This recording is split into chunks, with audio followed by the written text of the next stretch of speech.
Storytime with Princess Alma, Part 7.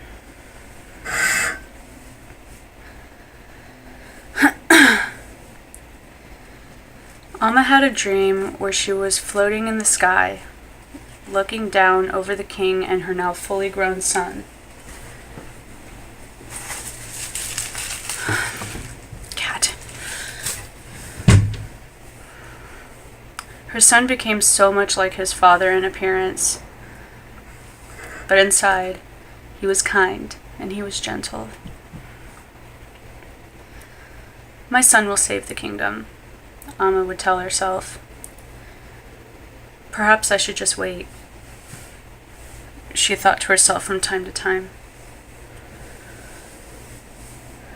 That was another 2 years of putting up with the nastiness of the king. Another 2 years of having to satisfy his urges. 2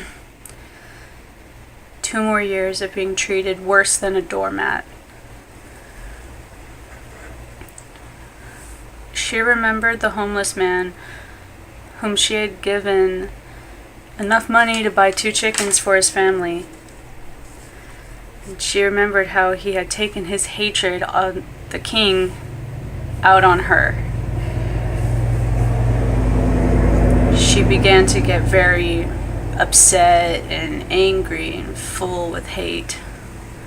But then she brought herself back. She didn't want to feel like that. She was flying past her country now. Everything she was seeing was new and foreign and unfamiliar. She blinked her eyes multiple times.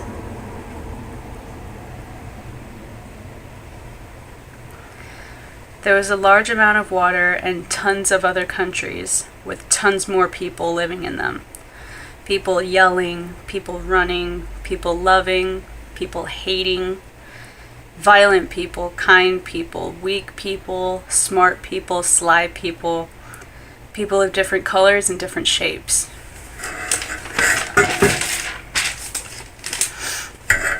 Alma had never felt so interested in the world. She had never felt so free, not only in her arms, but in her heart. She was free to fly, free to jump, free to swim, and free to die if she wanted to. Whatever she pleased, she could do it. And then suddenly she began to fall. There was a force pulling her back to her country, back into her own room. She was falling very, very fast. She began to feel the burn of the Earth's atmosphere changing. She shut her eyes. There was no resisting it. It was just too powerful. She got about 100 feet in the air and was able to have her eyes open again. When she opened them, she saw the giant black cloud that was shaped like her husband, the King of Duba. His mouth was opened as wide as the ocean, his eyes narrowed down and glowing red. He licked his lips and laughed a lazy yet evil laugh as he ate her up.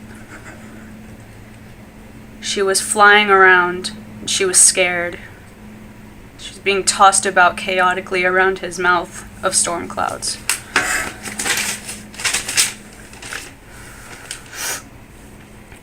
As one wind current would be pushing her forward, another one would come in from the left, punching her to the right, as if she were a rag doll. The wind had toyed with her until her neck cracked and she was unconscious. Alma never died in her dreams, though, even though she tried. When she grew consciousness again, things started to calm down. Her husband took on his real human form and was looking down at her on the floor with a blank face. Her vision began to blur. She just woke up from getting her neck cracked.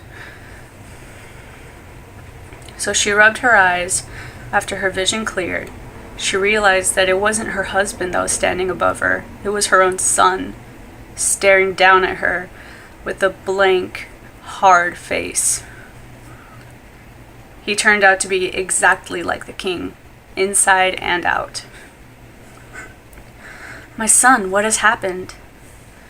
Her son let go a hearty, maniacal laugh. "Oh, mother of mine, this is how you rule a kingdom." Her son took an executioner's sword and held it over her head. Amma woke up right after the sword glimmered. She was sweating, and she couldn't breathe. Her mouth was dry. The wretched king lay right next to her, stinking of wine and cigars. She looked at him with disgust, got out of bed, and put on her robes. Then she went down to the river, as it was still nighttime, and she was able to leave. She went to the river to look at the stars. She noticed 3 stars were always aligned with each other. She didn't know why, but she always thought they were a family. One after the other. Papa, Mama, and child. That's the end of the story. Meanwhile, she's talking about Orion's belt, in case a lot of you don't know what stars are. So, there you go.